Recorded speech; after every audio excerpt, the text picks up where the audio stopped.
स्वागत है आपका अपना ओसीआई फैमिली में। मैं शैतान सिंह चारण, पॉलिटिकल साइंस का मास्टर, आपका स्वागत करता हूं। और आज हम बात को आगे बढ़ाने वाले हैं। फेडरलिज्म की है वो बात करेंगे, संघवाद की बात करेंगे। प्यारे बच्चों, हम लोग है वो कंटिन्यू टॉपिक दर टॉपिक बात कर रहे हैं। हमने देखा कि सरकार के है वो 3 अंग होते हैं, एक कार्यपालिका होती, एक विधायिका होती और न्यायपालिका। 3 जो इंस्टीट्यूट है, उन तीनों इंस्टीट्यूट में प्रत्येक के अलग अलग पावर है वो सेपरेशन होता है, प्रत्येक को अलग अलग है वो पावर शेयरिंग की गई है, अलग अलग शक्तियाँ होगी। आज हम देखेंगे कि किस तरह से सरकार के स्तर है, क्योंकि मैंने बताया एक सरकार का अंग होता है और एक सरकार का स्तर होता है, तो उसके सरकार के आज स्तर के ऊपर है मैं आज बेसिक बात करने वाला हूँ, जिससे आपका एक बड़ा माजरा साफ होगा कि आखिर में स्थिति है वो क्या है। तो हमारे आप टॉपिक का जो नाम देख रहे हैं वह है फेडरलिज्म, संघवाद है। उसके ऊपर हम बात करेंगे किस तरह से सरकार के स्तर होते हैं और उन सरकार के स्तरों में जो शक्तियों का बंटवारा होता है वो फेडरलिज्म जैसी व्यवस्था है, संघवाद जैसी व्यवस्था है, वो हमारे देश में किस तरह की है। क्योंकि हम देखते हैं कि विश्व के अलग अलग देशों में है वो संघवाद की प्रवृत्ति रही। संघवाद को थोड़ा सा हम है वो यहाँ पर लेते हैं, बेसिक लेवल से समझते हैं कि आखिर में है वो बात क्या की जाए। आपका इसमें जो एक शब्द आया हुआ है संघवाद, यहां पर एक शब्द को देखोगे, इसमें एक चीज है संघ। यहां जो एक शब्द दिया हुआ है संघ, संघ का सामान्य अर्थ होता है समूह। कहते हैं कि साहब ये लोगों का समूह है, लोगों का संघ है, प्रजातियों का संघ है, भाषाओं का एक समूह बनाया था वो भाषाओं का संघ हो गया। तो इसी तरह यहां पर भी एक समूह की बात की जाए, और वह समूह किसकी की जा रही है, वह शासन व्यवस्था के जो सरकार के स्तर के रूप में केंद्र और राज्यों की बात की जाए। किसका समूह है, केंद्र और राज्यों का है वो समूह है, उसके ऊपर है वो बात की जाए। तो हम इसको समझेंगे किस तरह से जो संघ है उसकी प्रवृत्ति रही। वाद बेसिक एक विचारधारा है, कुछ भी नहीं। जैसे एक बात आती बार बार, सामान्य शब्द हम देखते जाते हैं कि एक शब्द आता है, कभी देखते हैं हम समाजवाद, देखते हैं नारीवाद, मार्क्सवाद, गांधीवाद। तो ये क्या है, ये वाद का मतलब विचारधारा है। वाद का मतलब क्या है, सामान्य सा विचारधारा और कुछ भी नहीं, विचारधारा।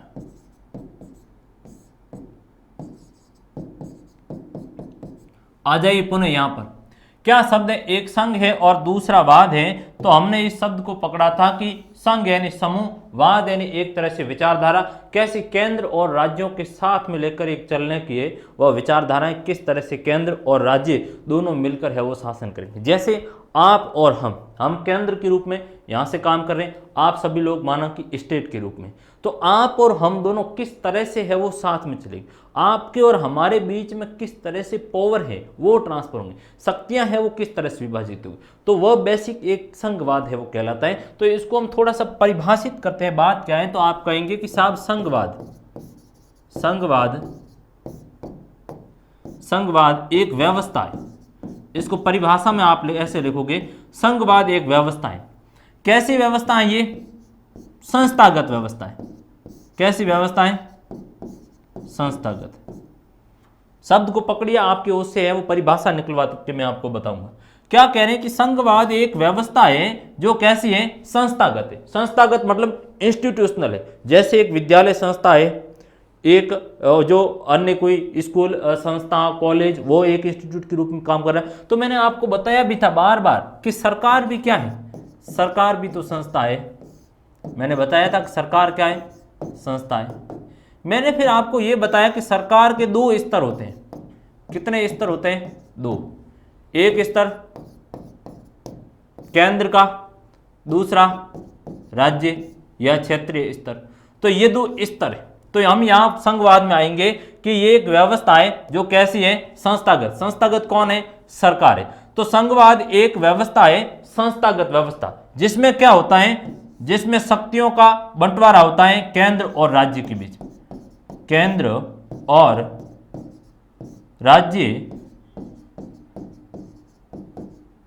सरकारों के बीच शक्तियों का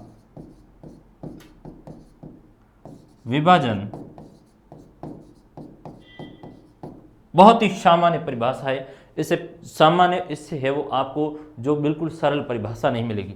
क्या कहोगे कि साहब जो संघवाद एक व्यवस्था है जिसमें केंद्र और राज्यों के बीच में शक्तियों का विभाजन होता है, संघवाद है वो कहलाता है। तो पहली आपकी बात जेहन में परिभाषा सीधी सी निकलने आई है कि भाई संघवाद है, हम कह देंगे कि साहब संघवाद एक व्यवस्था है। मैं यहां पर आपकी बात को लिख लेता हूं, संघवाद। संघवाद एक संस्थागत व्यवस्था है जिसमें केंद्र और राज्य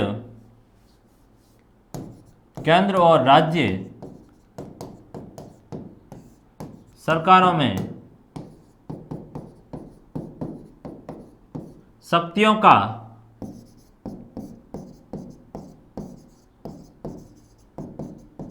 संवैधानिक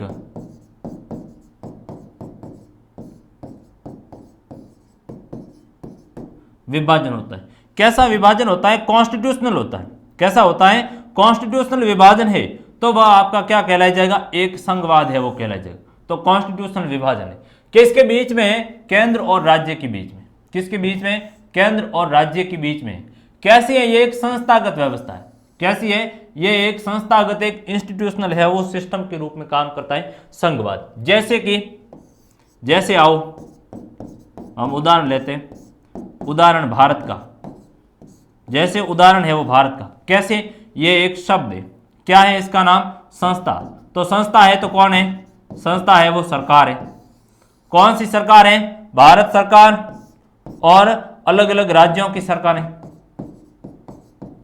जैसे आपने उत्तर प्रदेश सरकार का, आपने दिल्ली सरकार का, आपने राजस्थान सरकार का, या हमारी किसी भी राज्य की सरकार। ठीक है, तो हमने कहा कि संघवाद एक संस्थागत व्यवस्था जिसमें केंद्र और राज्यों में शक्तियों का कैसा विभाजन है? कॉन्स्टिट्यूशनल। कैसा है? कॉन्स्टिट्यूशनल है। तो हम देखते हैं कि हमारे संविधान में अलग अलग शक्तियों का विभाजन है वो किया गया है। कैसा? भारत सरकार का काम ये होगा, राज्य सरकार ये काम करेगी।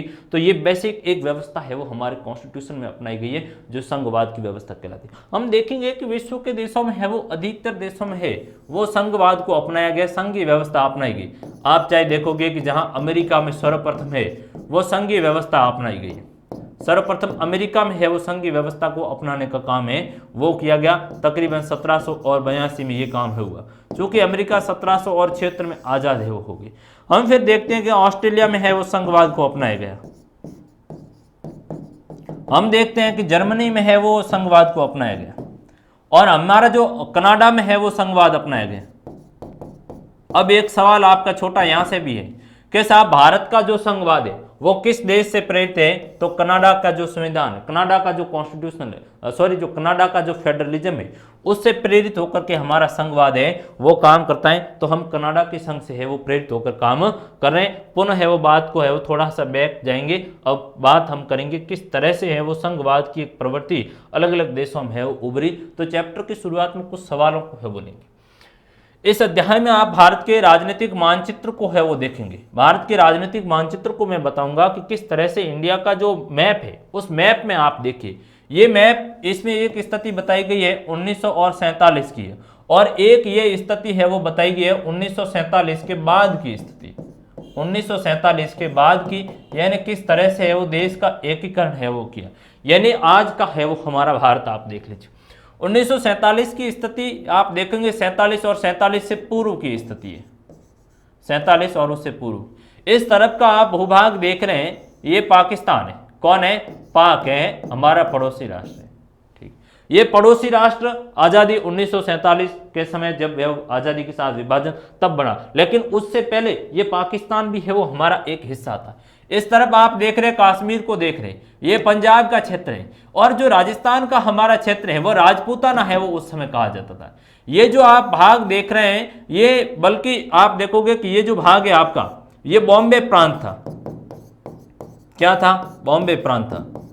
इसमें अलग अलग रियासतें स्वतंत्र थी, गुजरात वगैरह अलग स्वतंत्र रियासतें वो काम कर रही। इस तरफ आप देखोगे कि ये मध्य प्रांत है जो आज का है वो मध्य प्रदेश। तो एक दौर हमने देखा ये संयुक्त प्रांत उत्तर प्रदेश का वाला है वो भूभाग है, ये है वो बंगाल, बिहार और झारखंड का क्षेत्र है वो एक था। तो ये एक स्थिति 1947 के दौर की, ये मैसूर को है वो आप देखने का काम कर रहे हैं। एक ये स्थिति, एक स्थिति ये है। इसमें आपको क्या फर्क नजर आ रहा है? फर्क आपको ये नजर आ रहा है कि इसमें है जो भारत वो रियासती भारत है, ज्यादातर भारत है वो रियासती है, और इस समय का भारत है वो दो भागों में विभाजित था, दो भागों में था। एक तो था ब्रिटिश प्रांत, अंग्रेजों के अधीन थे, और दूसरा था वो रियासती थी, रियासती यानी रजवाड़े, किसके अधीन थे? राजा महाराजाओं की, ये स्थिति थी। लेकिन जो ही देश आजाद हुआ तो आजादी के बाद में देश का एकीकरण है वो किया गया, और एक अखंड है वो भारत राष्ट्र का निर्माण है वो किया गया। तो ये भारत राष्ट्र के निर्माण का काम हुआ था। आप अलग अलग राज्यों को देखें, जहां पर ये संयुक्त प्रांत था वो आज देख लीजिए आपका उत्तर प्रदेश का जो है वो क्षेत्र है। ये जो आपका राजपूताना था जिसमें अलग अलग है वो रजवाड़े थे, 19 देशी रियासतें और 3 ठिकाने है वो उस समय राजस्थान में है वो देखा जाए तो, और 3 ठिकाने थे। ये एक स्थिति उस समय की राजस्थान की थी। मारवाड़ अलग था, मेवाड़ अलग था, जो जयपुर, आमेर, ढूंढाड़, शेखावाटी क्षेत्र है वो अलग था, आमेर का अलग था, मत्स्य का बीकानेर, जैसलमेर, ये अलग अलग थे उस समय। तो विलय करने के बाद में एक अखंड है वो बनाया गया। इस तरफ आप है वो पूरा जो संयुक्त पूरा देख रहे हैं, पूरा जो बॉम्बे प्रांत था उसको बाद में 1960 में तोड़ करके है वो गुजरात और बंबई है वो दो बनाए गए राज्य, महाराष्ट्र बनाए गए। तो ये एक स्थिति, यानी इसमें हम देख रहे हैं कि किस तरह से भारत एक बिखरा हुआ था, और उसके बाद में आजादी के बाद में भारत को एक करके एक संघ बनाया गया। क्या किया गया? एक संघ है वो बनाया गया, यानी भारत को एक समूह बनाया गया। क्या बनाया गया? एक समूह बनाया गया। किसका समूह बनाया गया? राज्यों को मिलाकर बनाया गया। किसको बनाया गया? राज्यों को मिलाकर बनाया गया। उसी की कहानी को यहां से है वो पकड़ेंगे। तो आपने है वो भारत के राजनीतिक मानचित्र में 1947 से 17 के दौर को देखा, काफी परिवर्तन था। बहुत से ऐसे राज्य थे जिनका है वो नाम का परिवर्तन कर दिया, उनकी सीमाओं के वो परिवर्तन कर दिया, और बहुत से रजवाड़े थे जिनका है वो भारतीय संघ में विलय करके है वो बनाया गया। तो इनसे है वो हम देखेंगे कि अलग अलग कई ऐसे प्रांत थे जिनका नामकरण भी है वो बदला। न केवल राज्यों की सीमाओं में परिवर्तन हुआ, बल्कि कुछ राज्यों की जनता की इच्छा के अनुरूप उनके नाम भी बदल गए। जैसे मैसूर का नाम कर्नाटक हो गया, मद्रास का नाम है वो तमिलनाडु है वो कर दिया गया। तो मानचित्र 70 वर्षों में परिवर्तन को दिखाते हैं। एक तरफ ये नक्शे हम में से भारत में संघवाद के कामकाज की कहानी को कहते हैं। तो इस अध्याय में देखेंगे कि संघवाद है वो क्या है, भारतीय संविधान में संघीय व्यवस्था के प्रोविजन क्या है, केंद्र और राज्य से जुड़े मुद्दे और विशेष किस्म की बनावट के ऊपर है वो बात करेंगे। तो हम ये संघवाद की प्रवृत्ति को देखेंगे, किस तरह से है वो भारत में केंद्र और राज्य दोनों के बीच में जो शक्तियों का जो पावर है उनका एक तरह से बंटवारा करने का काम किया गया, और दोनों है वो किस तरह से मिलकर है वो काम करेंगे उसके ऊपर है वो बात करेंगे। किस तरह से मिलकर इन्होंने काम किया, क्या इनकी प्रवृत्ति रही संघ की, उनके ऊपर तमाम रूप से हमारी बात है वो होने वाली। पहली बात हमारी हो जाएगी कि साहब संघवाद है वो क्या है।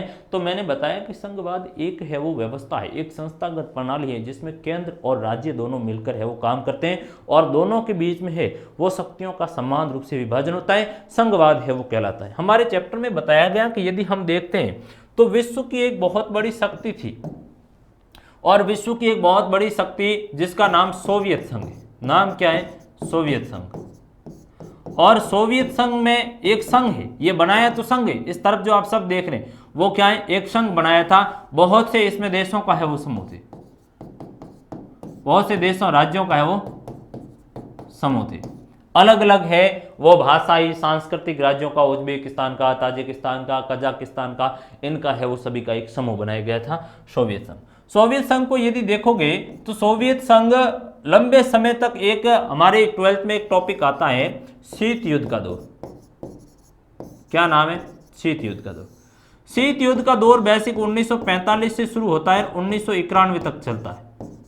और 1991 तक क्यों चलता है? क्योंकि 1991 में जाकर के सोवियत संघ का क्या हो गया? विघटन हो गया, यानी सोवियत संघ का पतन हो जाता है और सोवियत संघ धराशायी हो जाता है। बहुत से है वो देश उसमें से अलग हो गए, राज्य और अलग अलग देश बन गए। उज्बेकिस्तान, कजाकिस्तान, ताजिकिस्तान, किर्गिस्तान, ये अलग है वो देश के, नहीं तो पहले सोवियत संघ में थे।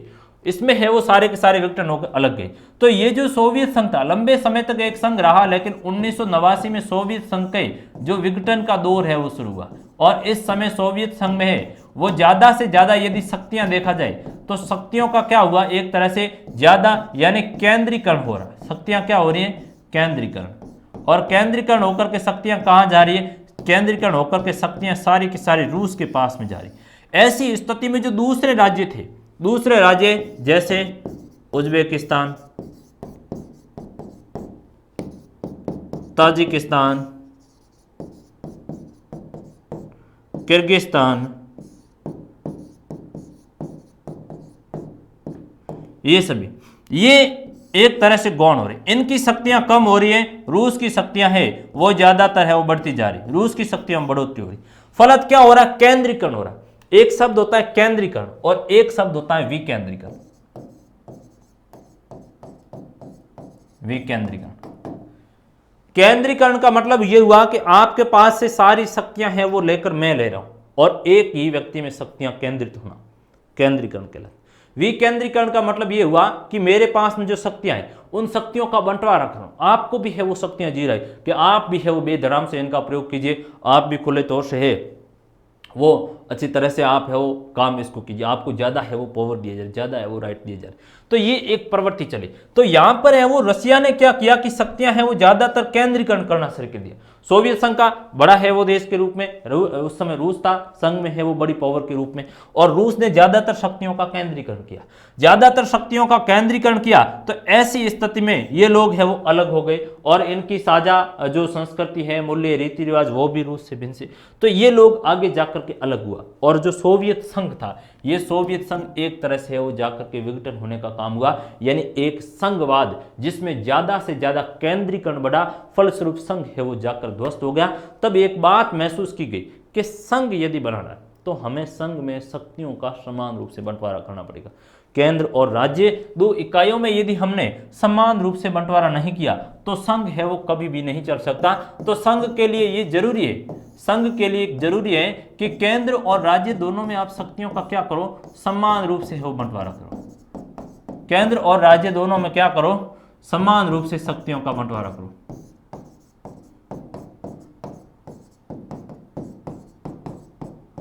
तो समान रूप से शक्तियों का बंटवारा करने की प्रवृत्ति क्या है? संघवाद। क्या है प्रवृत्ति?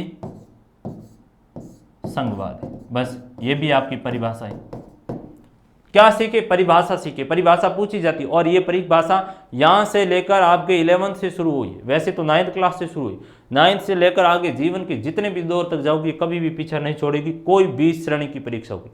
तो आप कहोगे कि साहब संघवाद सरकार के सभी स्तरों में अलग अलग शक्तियों का है वो विभाजन करके, शक्तियों का बंटवारा करके है वो एक इकाई के रूप में संगठित होकर शासन चलाने की प्रवृत्ति संघवाद। या आप कहोगे कि संघवाद एक व्यवस्था है, संस्थागत प्रणाली जिसमें केंद्र और राज्य सभी साथ मिलकर है वो काम करते हैं, शक्तियों का बंटवारा के रूप में काम है वो करते हैं। तो ये संघवाद की एक स्थिति। हम इसमें दो और उदाहरण देखेंगे, एक नाइजीरिया का है वो देखेंगे और एक वेस्ट इंडीज का है वो संघ देखेंगे। वेस्ट इंडीज क्रिकेट के बारे में तो आप सब लोग जानते ही हैं, तो उनकी देखेंगे कि किस तरह का वहां पर संघ अपनाया गया, लेकिन वह संघ भी आगे जाकर विघटित हुआ। तब आपके जेन में आएगा कि सर ये संघ बनाया गया और संघ विघटित हो गया, उसके क्या कारण, उनके मुद्दे के ऊपर भी हम बात करेंगे। तो वेस्ट इंडीज में है वो संघवाद। आप देखिए, आपने वेस्ट इंडीज की क्रिकेट के बारे में है वो सुना है, और भारत की तरह वेस्ट इंडीज भी है वो अंग्रेजों का उपनिवेश था। 1958 में वेस्ट इंडीज है वो एक संघ बना, फेडरेशन ऑफ वेस्ट इंडीज का जन्म हुआ, और इसमें केंद्रीय सरकार को, जो सेंट्रल गवर्नमेंट थी, उसको है वो कम शक्ति दी और राज्य सरकारों को है वो ज्यादा शक्ति दी। फलत आगे जाकर राज्य सरकारों ने कई बार केंद्र के आदेश तक है वो नहीं माने, और इसके कारण आगे जाकर के है वो दोनों के बीच में एक तरह से विभाजन की लकीर है वो खींची गई। तो केंद्रीय सरकार को है वो कमजोर थी और प्रत्येक संघीय इकाई की अपनी स्वतंत्र अर्थव्यवस्था थी।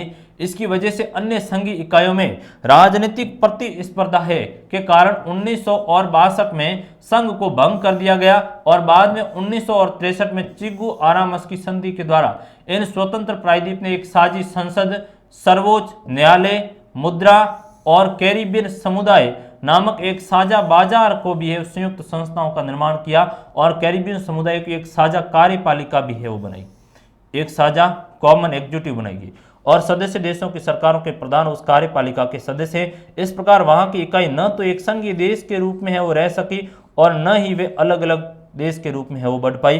तो ये एक स्थिति संघवाद की दी गई कि साहब केंद्र और राज्य दोनों में समान रूप से आप पावर दो, सम्मान नहीं दिए तो एक दौर आएगा कि आपने राज्यों को ज्यादा छूट दी और केंद्र को कमजोर रखा, तो एक दौर ऐसा आएगा कि दोनों के बीच तनातनी होगी, दोनों के बीच टकराव होगा, तो वे एक दूसरे को मानेंगे नहीं। ऐसा यहां पर भी हुआ, वेस्ट इंडीज में केंद्र को कम शक्ति दी, राज्यों को ज्यादा शक्ति दी, तो दोनों के बीच में क्या हुआ, थोड़े समय बाद में वो विभाजन की लकीर खींची और उनके बीच में एक तरह से टकराव का दौर देखा। बाद में है वो एक संधि की गई और साझा संसद भी बनाने का काम हुआ, साझा है वो एक तरह से व्यवस्था कार्यपालिका भी बनाई गई ताकि व्यवस्था है वो चलाई जाए। तो एक तरह से वेस्ट इंडीज ने है वो नवीन संघवाद बनाने का काम किया कि पुनः संघ को नए सिरे से आपने गढ़ा और नए सिरे से शक्तियों को है वो एक तरह से केंद्रीकरण विकेंद्रीकरण है वो किया, केंद्रीकरण नहीं किया, उनको सभी में समान रूप से बांटा, तब जाकर के है वो वेस्ट इंडीज एक समूह के रूप में, एक इकाई के रूप में है वो रहा। तो ये वेस्ट इंडीज की एक संघ की बात की। हम थोड़ी नाइजीरिया की बात करेंगे और फिर संघ की है वो कुछ विशेषताओं के ऊपर भी बात करेंगे कि क्या है वो विशेषताएं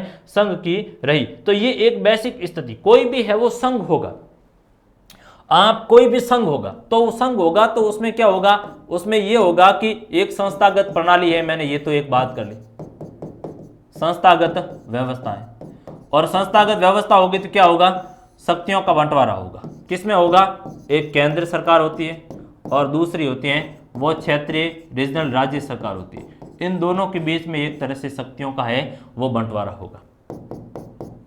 ये दो स्तर के रूप में है वो काम करेगी, ठीक है। शक्तियों का बंटवारा दूसरा टॉपिक ले लेते हैं। अब इनके बीच में क्या होगा कि संवैधानिक रूप से शक्तियों का बंटवारा होगा। संवैधानिक रूप से क्या होगा, शक्तियों का है वो बंटवारा होगा, ठीक बात। इनके बीच में एक समझौता होगा, क्या होगा, एक समझौता होगा जिसमें क्या होगा, जिसमें केंद्र और राज्य दोनों इकाइयां मिलकर काम करेंगी, केंद्र और राज्य ये दोनों इकाइयां साथ मिलकर है वो काम करेंगे, साथ मिलकर है वो काम करेंगे। फिर इसमें यह भी व्यवस्था होगी कि राज्यों के लिए है वो वित्तीय स्वायत्तता जैसी व्यवस्था होगी, राज्यों के लिए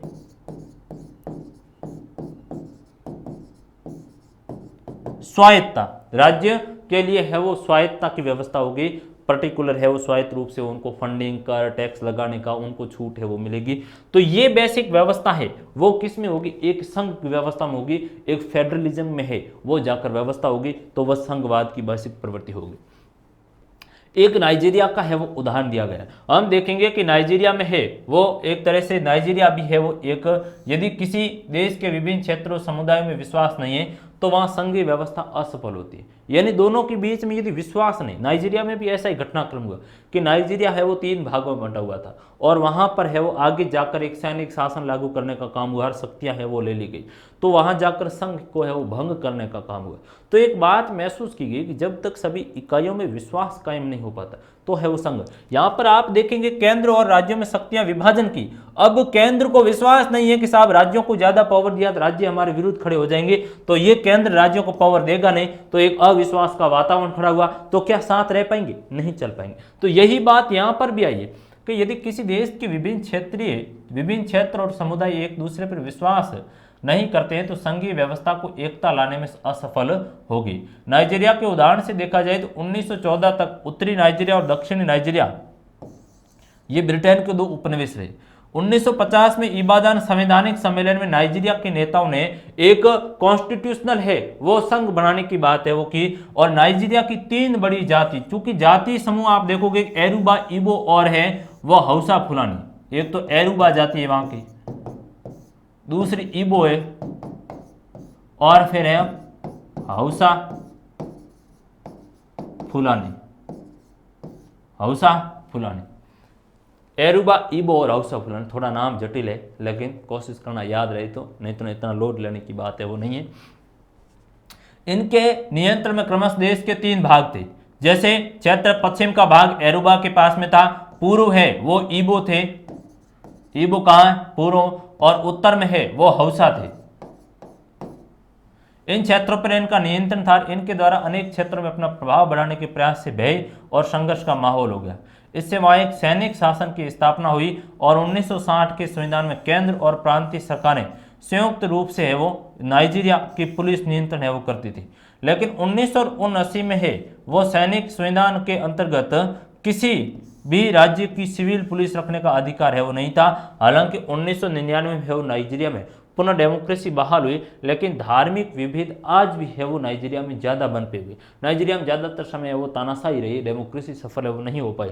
नाइजीरिया संघ के सामने समस्या यह है कि तेल संसाधनों से प्राप्त राजस्व पर किसका नियंत्रण होगा। इस प्रकार नाइजीरिया की विभिन्न संघीय इकाइयों के बीच धार्मिक, जातीय और आर्थिक विभेद हैं वो बरकरार। यानी सबसे ज्यादा आप देखोगे धार्मिक और जातीय जो भेदभाव, विभेद का मतलब है वो भेदभाव, वो सबसे ज्यादा जटिल रूप लेते हैं। नाइजीरिया में हमने देखा कि ये 3 जातियां हैं और ये 3 जातियां अलग अलग भागों में, लेकिन उनमें एक विश्वास की भावना पैदा नहीं हो पाई और वहाँ अलग अलग पुलिस जो थी तीनों की, लेकिन आगे जाकर के सैनिक शासन लागू हुआ और इनकी पुलिस को भंग कर दिया गया और लोगों को है वो कंट्रोल में लिया। यानी स्टेट को कोई पावर नहीं दिए, सेंट्रल ने सारे पावर रखे।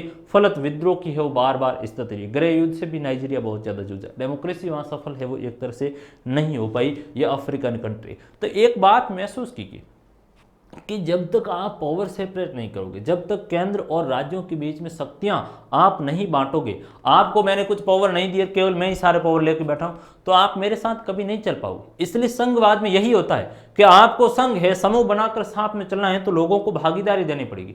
भागीदारी सरकार के स्तरों में आप वो शक्तियां दीजिए ताकि सरकारें आगे लोगों नागरिकों को और पावर ट्रांसफर करें।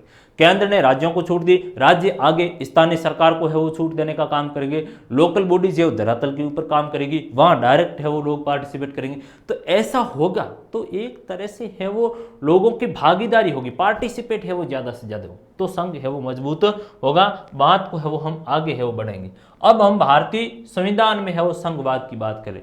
ये तो एक परिभाषा समझी कि संस्थागत प्रणाली है, किस तरह वेस्ट इंडीज में अपनाई गई, किस तरह से है वो नाइजीरिया में अपनाई, लेकिन कहीं ना कहीं कारणों से है वहां पर जाकर असफल होने का काम हुआ। सोवियत संघ जो आज का रूस है, उससे पहले सोवियत संघ था, वहां पर भी संघवाद अपनाया लेकिन असफल नहीं हुआ। हम भारत के संदर्भ में बात करेंगे कि भारत में संघवाद है वो किस तरह से मजबूती से है वो काम किया।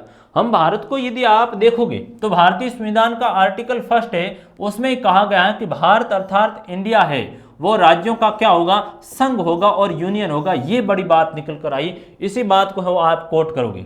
राज्य और उनके राज्य क्षेत्र वे होंगे जो फर्स्ट शेड्यूल में है वो भी निर्दिष्ट होंगे, वो हमारी बात की गई। यानी एक शब्द है वो चलता है बेसिक संघ के लिए, ये संघ है। इस संघ के लिए 2 शब्द हैं, एक शब्द चलता है यूनियन, एक शब्द चलता है फेडरेशन, या मैं इसको फेडरल कहूं तो भी आपको कोई दिक्कत नहीं होनी चाहिए।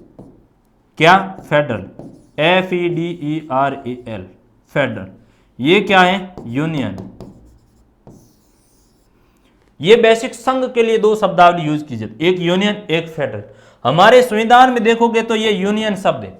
आपका एक सवाल बनकर आया, भारत राज्यों का संघ कैसा? ऑप्शन में आपका दिया यूनियन, ऑप्शन में दिया फेडरल, या दोनों, या केवल और केवल एक, तो कौन सा हो जाएगा? आप क्या कहोगे? आप कहोगे कि साहब हमारे जो भारत में है वो भारत राज्यों का यूनियन, कैसा संघ है? यूनियन के रूप में काम कर रहा हूं, फेडरल के रूप में नहीं। उसका भी माजरा समझाता हूं। देखो है क्या बेसिक, फेडरल में एक व्यवस्था होती है, जैसे अमेरिका है वो फेडरल है। कौन फेडरल है? अमेरिका। अमेरिका फेडरल है तो आपको पता है अमेरिका है वो कई देशों का समूह, संयुक्त राज्य अमेरिका, यूएसए जिसको कहा जाता है, यूनाइटेड स्टेट ऑफ अमेरिका, वो कई देशों का समूह है। इस बात का ध्यान रखना, कई देशों का समूह है, कई देशों के समूह के रूप में है वो अमेरिका काम कर रहा है। इसको मैं अगली स्लाइड में ले लेता हूं ताकि थोड़ा सा और भी बेहतर इसको हमें वो करें। तो हम बात संघ की कर रहे हैं, ठीक, और इस संघ में किसकी बात कर रहे हैं? एक यूनियन के लेंगे और एक फेडरल के लेंगे।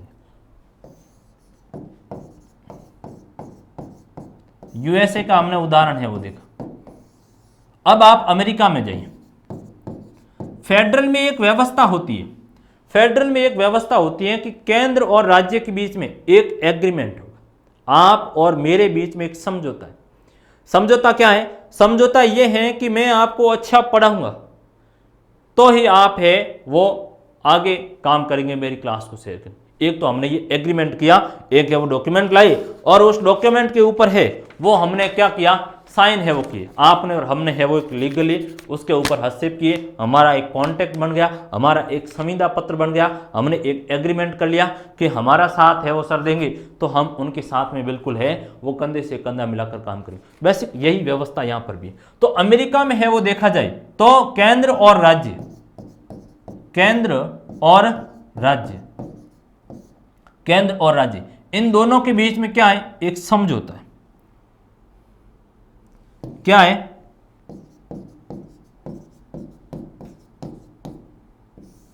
एक समझौता है। तो क्या हुआ, इन दोनों के बीच में समझौता है। अब थोड़े से भारत में आइए, यूनियन किसके लिए प्रयोग किया गया, हमारे भारत के लिए, और यूनियन कहां पर किया गया है, भारत राज्यों का संघ होगा, आर्टिकल 1 है वो हमारा कह रहा है, भारत राज्यों का क्या होगा, संघ हो रहा, और ऐसा आर्टिकल 1 ही है वो हमारा संविधान का 1 भाग में ये बात की गई। तो भारत है वो राज्यों का यूनियन होगा। आओ भारत की क्या स्थिति है, भारत की स्थिति मैंने बताई, एक उस समय हमने देखा कि ब्रिटिश प्रांत थे और दूसरे हमारे कौन थे, रजवाड़े थे। इस बात को थोड़ा सा यहाँ रफली कर लेते। एक ब्रिटिश भारत, ब्रिटिश भारत यानी अंग्रेज जहां पर सीधा शासन करते थे, ब्रिटिश भारत, भारत रजवाड़े वो पूरा ही ब्रिटिश अंग्रेजों के अधीन था, लेकिन एक वह था जहां अंग्रेज सीधे शासन करते थे, जैसे दिल्ली है, मुंबई है, कलकत्ता जैसे जो शहर हैं वहां पर डायरेक्ट रूप से काम कर रहे थे। दूसरे थे देसी रजवाड़े, दूसरे कौन थे, रजवाड़े, रजवाड़ों में कौन शासन करते थे, राजा महाराजा करते थे,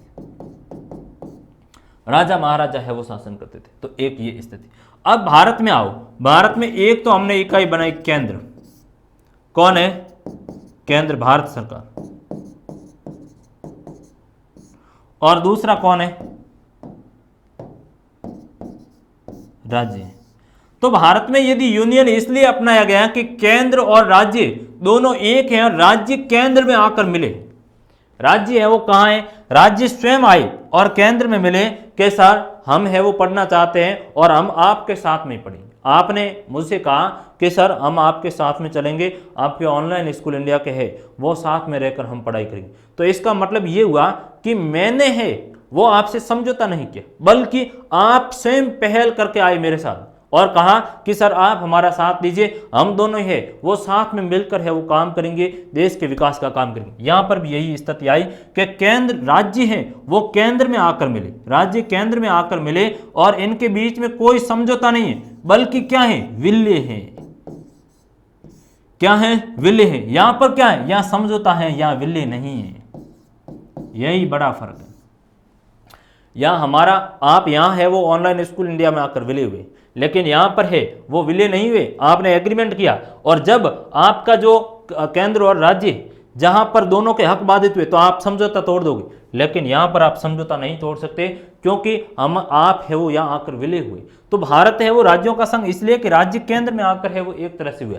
तो इसके बारे में है वो हमारे यूनियन के बारे में कहा जाता है कि भारत है वो क्या है, विनाशी राज्यों का अविनाशी संघ, विनाशी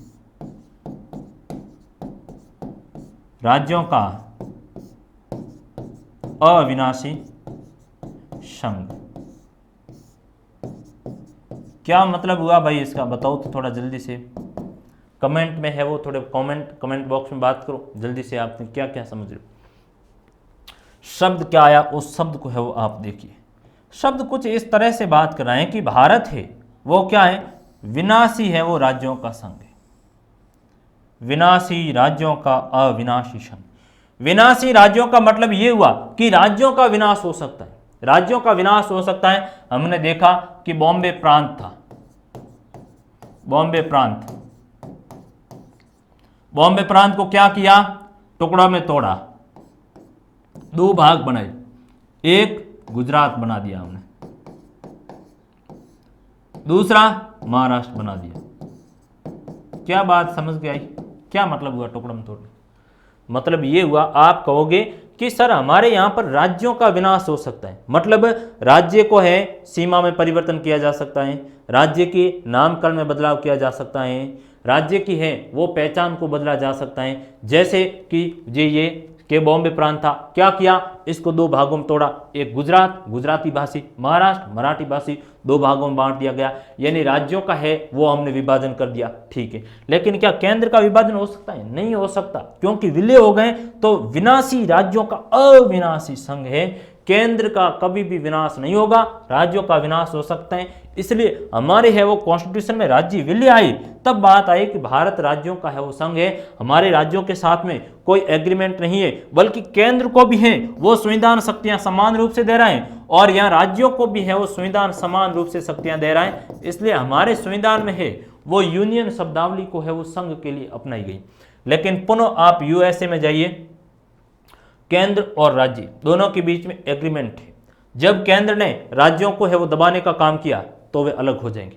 और भी इसमें देखो, केंद्र का अलग झंडा है, केंद्र का अलग झंडा, राज्य का भी अलग झंडा है, केंद्र का अलग संविधान, राज्य का भी अलग संविधान। कहां पर? ये फेडरल जैसी व्यवस्था में, जहां पर फेडरल है, फेडरेशन है, वहां पर इनकी अपने अलग झंडा, अलग संविधान, अलग नागरिकताएं। जैसे कि आप अमेरिका में रह रहे हो और आप अमेरिका के शिकागो में रह रहे हो। कहां रह रहे हो आप? शिकागो है वो अमेरिका का एक राज्य है, आप शिकागो में रह रहे हो या जॉर्जिया में रह रहे हो या वाशिंगटन में रह रहे हो, कहीं पर भी रह रहे हो। अब आपने क्या किया कि शिकागो में रह रहे हो तो आपके शिकागो का संविधान अलग होगा, अमेरिकी सेंट्रल गवर्नमेंट का है वो कॉन्स्टिट्यूशन अलग है, वहां का झंडा अलग है, शिकागो का अलग है। आप शिकागो के नागरिक हैं और संयुक्त राज्य अमेरिका के भी नागरिक हैं। आओ यहां पर देखो, यहां पर है वो क्या, भारत जो भारत सरकार और राजस्थान सरकार दोनों का अलग संविधान है क्या? आप कहोगे कि नहीं, तो यूनियन। क्या भारत का जो नागरिक और राजस्थान के नागरिक अलग है? हमारा जो वीजा है उसके ऊपर आपने देखा कि साहब शैतान सिंह जी चारण न जो सिटीजनशिप ऑफ राजस्थान की इनके पास में नागरिकता है और फिर है वो भारत की नागरिकता है, जबकि यूएसए का होगा तो दोनों का लिखा होगा, शिकागो की नागरिकता और फिर है वो यहाँ के यूएसए के ऊपर यूएसए की नीचे शिकागो की। लेकिन हमारे यहाँ पर सिस्टम नहीं, हम भारत राष्ट्र के नागरिक हैं, हम है वो राजस्थान से, तो राजस्थान के हम नागरिक नहीं, राजस्थान के मूल निवासी हैं, हम डोमिसाइल है राजस्थान के है वो, मूल रूप में हम राजस्थान में रहे, लेकिन नागरिकता नहीं। तो यहां पर है वो नागरिकता एक राष्ट्र की होगी, जबकि वहां दो धारी होगी, वहां दो है वो कॉन्स्टिट्यूशन हो सकते हैं, यहां पर है वो नहीं हो सकते हैं, वहां उनकी अपनी अलग पहचान, यहां इनकी अलग पहचान, वहां समझौता, यहां विलय। इसलिए हमारा भारत है वो राज्यों का यूनियन के रूप में अपनाया गया, भारत राज्यों का है वो संघ होगा। और ये हमारे संविधान वेताओं की एक बुद्धिमता का परिचय था। भारत इतना विविध है, यहाँ भाषाओं है, भारी विविधता है, यहाँ धर्मों में विविधता है, बोलियों में विविधता है, पहनाव में विविधता है, खान पान में विविधता है, क्षेत्रों में विविधता है, यहाँ की धरातल माटी में विविधता है। तो हमारी इतनी विविधता है, इतनी भिन्नता है, इतनी डाइवर्सिटी, फिर भी हमारे कॉन्स्टिट्यूशन वेताओं ने उस समय है वो भारत को एक ऐसा संघ बनाने का प्रयत्न किया कि केंद्र और राज्य दोनों समान रूप से शक्तियां दे, शक्तियों के समान रूप से हकदार हो और वह देश का एक अच्छे तरह से है वो शासन चलाने का काम करे। उस हेतु यूनियन को है वो फेडरल व्यवस्था के रूप में अपनाया गया है, संघीय व्यवस्था के रूप में भारत है वो यूनियन है। तो यूनियन शब्द का अर्थ भी संघ है वो होता है, लेकिन इंग्लिश में है वो अंग्रेजी संस्करण क्या हो जाएगा हमारे भारत का यूनियन, और अमेरिका का क्या हो जाएगा फेडरल, फेडरेशन है वो हो जाएगा। तो हमारा जो भारत है वो यूनियन है, क्या है? यूनियन है।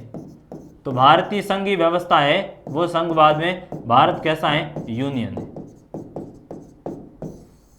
तो यूनियन है तो एक कॉन्स्टिट्यूशन होगा, एक ही नागरिकता के प्रावधान होंगे, शक्तियों का समान रूप से बंटवारा होगा, ये बेसिक व्यवस्था यूनियन में है वो चलती है। और हमारे यूनियन भारत को घोषित करने का काम आर्टिकल 1 कर रहा है, इसलिए आर्टिकल 1 के बारे में आप ध्यान रखना, आपसे पूछा जाएगा कि भारत राज्यों का संघ है। आर्टिकल 1 में बताया गया कि भारत और जो केंद्र सरकार और राज्य सरकार है वो दोनों साथ में मिलकर काम करेगी, राज्यों का भारतीय संघ में है वो विलय हुआ है। अब हम बात करेंगे कि साहब जो संघ है उसमें शक्तियों का विभाजन होता है। शक्तियां कहां पर? केंद्र सरकार और राज्य सरकार, दो सरकारों के स्तर होते हैं, उनमें है वो बंटवारा होता है।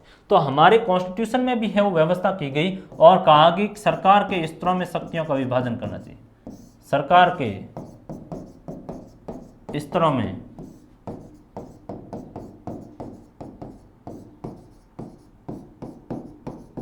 समान रूप से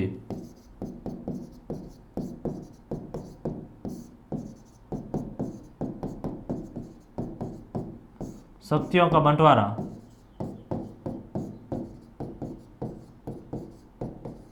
करना चाहिए, यानी सरकार के स्तरों में समान रूप से शक्तियों का है वो बंटवारा करना चाहिए। और हमारे जो शक्तियों का बंटवारा किया गया है वो सूची प्रणाली के आधार पर किया गया। सूची प्रणाली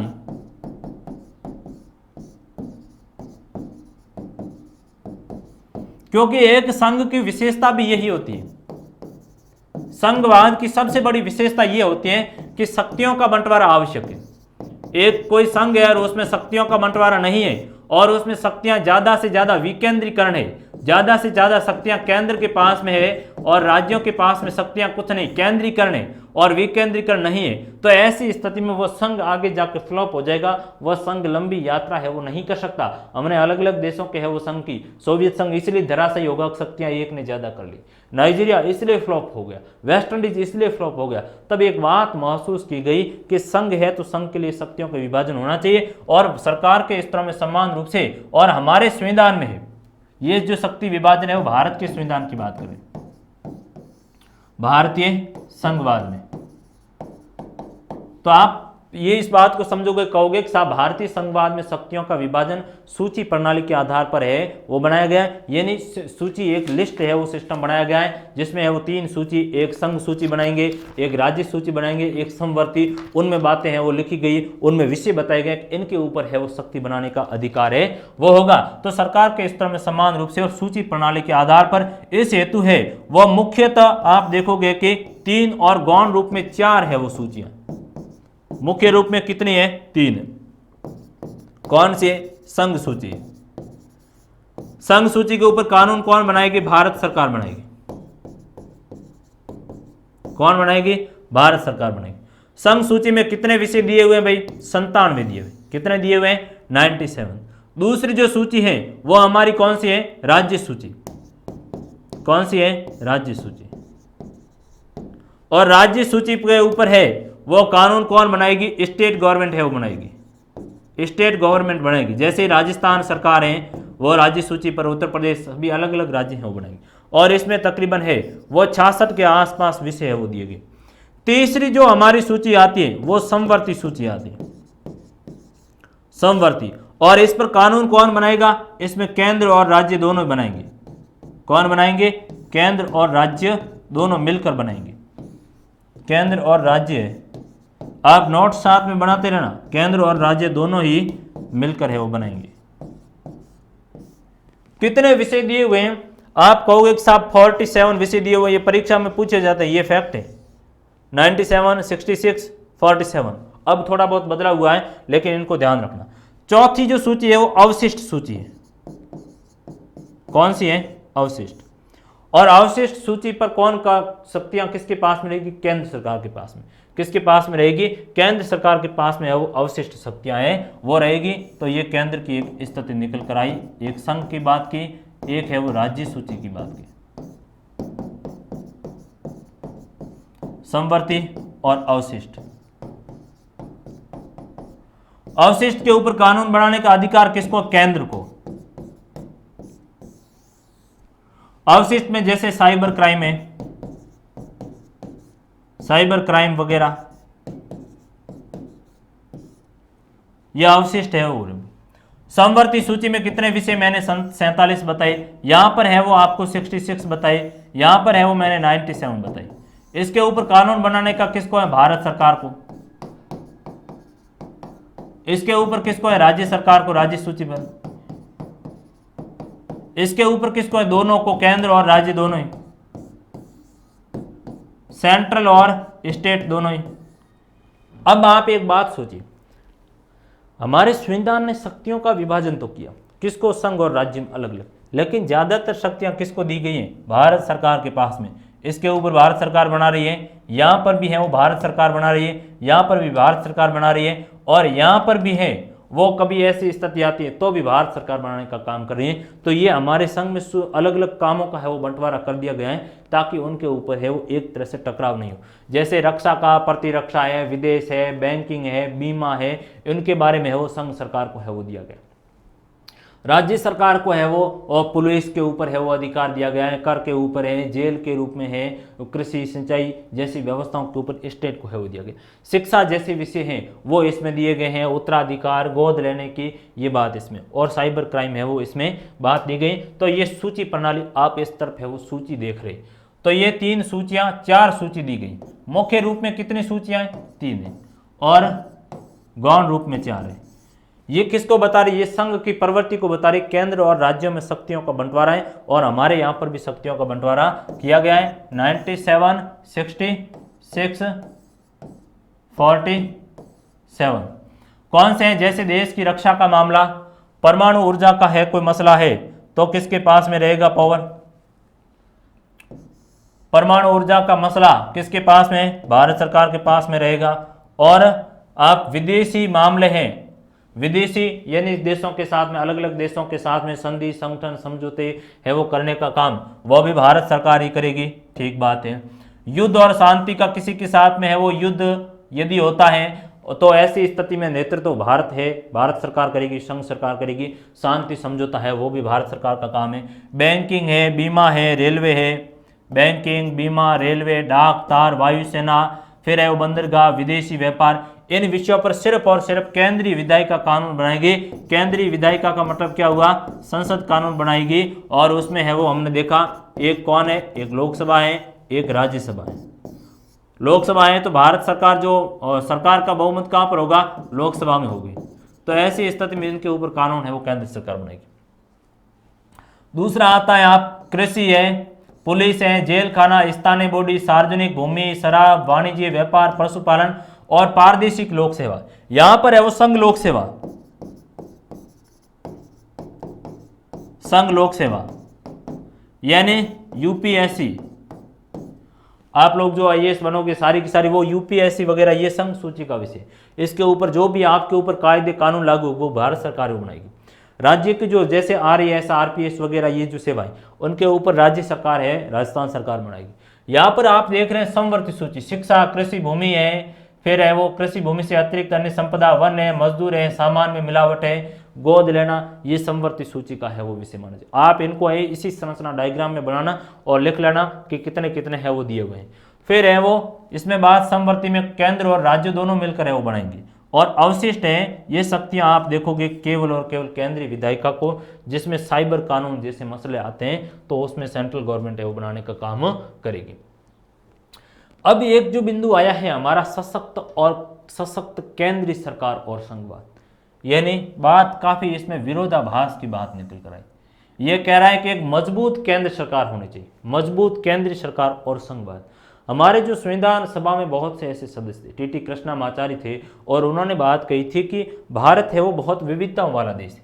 हमने है वो कॉन्स्टिट्यूशन असेंबली में बार बार एक मुद्दा उठा कि आप देखोगे भारत बहुत ही विविधताओं वाला देश है, बहुत विविधता है। कौन कौन सी है? भाषा के आधार पर देखो, भाषा के आधार पर डाइवर्सिटी बहुत ज्यादा है। 1600 से अधिक भाषाएं और बोलियां बोली जाती हैं, 1600 से अधिक है वो भाषाएं, और 22 हैं वो भाषाएं तो कहां पर हैं? हमारी 8वीं अनुसूची में दी गई, 8वीं शेड्यूल में है वो कितनी? 22 भाषाएं वो दी गई। तो भाषाई विविधता बहुत ज्यादा है, धार्मिक विविधता बहुत ज्यादा है।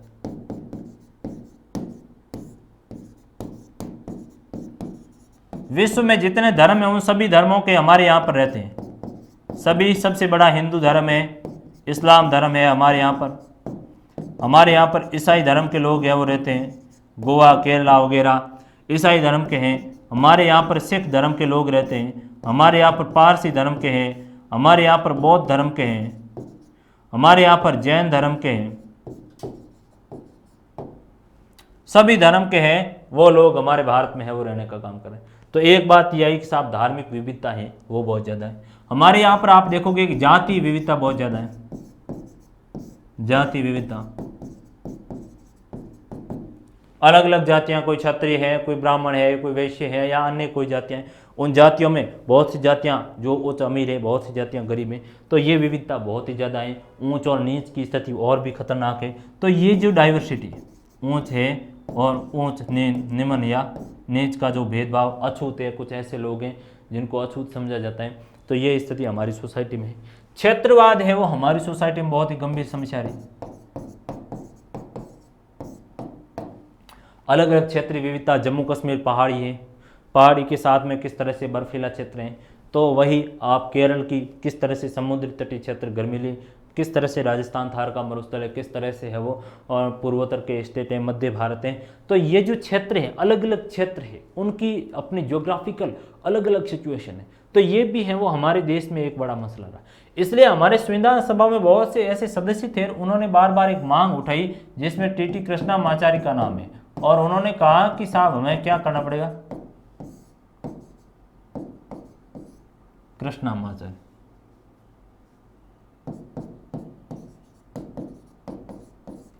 टीटी कृष्णामाचारी, और कहा कि हमें एक सशक्त केंद्र सरकार बनानी पड़ेगी, ज्यादा से ज्यादा आप शक्तियां हैं वो भारत सरकार को दो।